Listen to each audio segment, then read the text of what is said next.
Beberapa hari terakhir, wilayah Sumatera Selatan, khususnya kota Palembang, mengalami curah hujan yang cukup signifikan. Sejumlah kawasan penduduk dan jalan protokol di kota Palembang bahkan terendam banjir pasca hujan lebat yang berlangsung selama hampir 5 jam kemarin. Kepala BMKG SMB 2 Desindra mengatakan saat ini Sumatera Selatan sudah memasuki musim penghujan.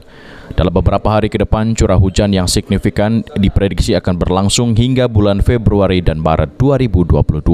Hal ini disebabkan adanya konvergensi sehingga muncul pertumbuhan awan konvektif dan awan CB yang menyebabkan cuaca ekstrim.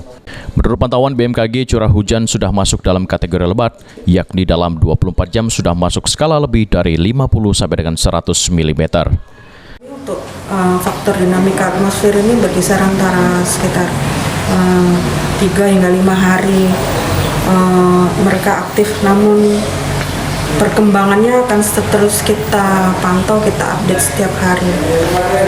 Hampir seluruh wilayah Sumatera Selatan, namun beberapa hari ke depan mungkin lebih waspada untuk wilayah barat ya, wilayah barat yang dominasi perbukitan, lalu wilayah Sumatera Selatan bagian tengah hingga utara.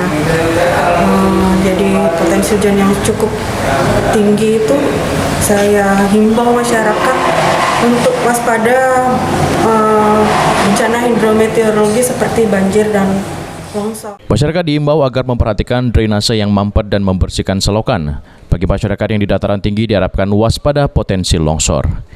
Irawan, PAL TV.